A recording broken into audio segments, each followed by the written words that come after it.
Құрметті достар, қайырлы күн. Бүгін сіздермен бірге осындай наждакты қалай қолданамыз, соны көрсететін боламын. Бізге керекті құрал-жабдықтарымыз наждак, қайшы керек және біздің дайын бұйымдарымыз қажет болады. Енді қараңыздар, наждакты біз кішкене қырқып аламыз. Осылай.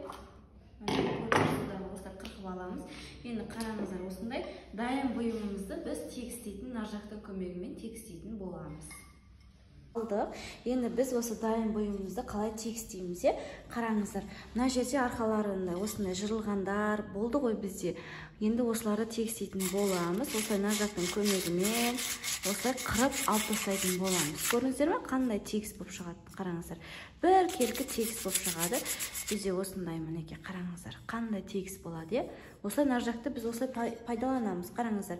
Мына жағы тегіс, мына жағы осылай тегістеп шығатын боламыз наждактың көмегімен. Қараңыздар. Міне қараңыздар. Қандай тегіс болып шықты, көрдіңіздер ме? Осылай жаңағындай тегіс емес жерлерін тегістеп шығатын боламыз наждактың көмегімен. Енді арқасын тегістейміз.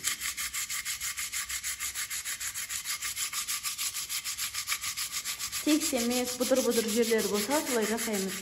Ал бұлай тегіс болатын болса, наждактың қажеті жоқ.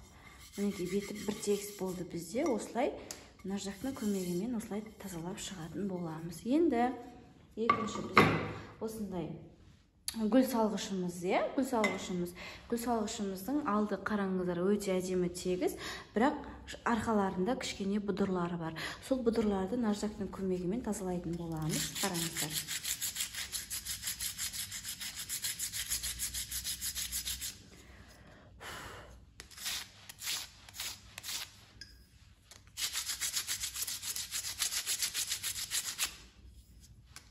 Қараңыздар, көрдіңіздер ме? Осы бір тегістеп шығамыз, сонда бұдырлары жоқ болады бізде. Қараңыздар. Енді домалағын тегістейік.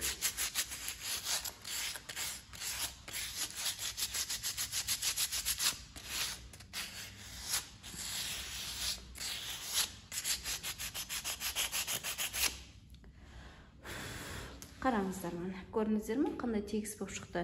Жаңа кішкене шеттерінде бұдыр болған еді, енді тұп-тура тегіс болып шықты. Мінекей біздің гүл салғышымыз. Осылай наждакты, қыздар, наждакты осылай пайдаланамыз. Көрдіңіздер ғой? Мінекей, осылай бір тегіс болып шығу үшін наждакты пайдаланамыз.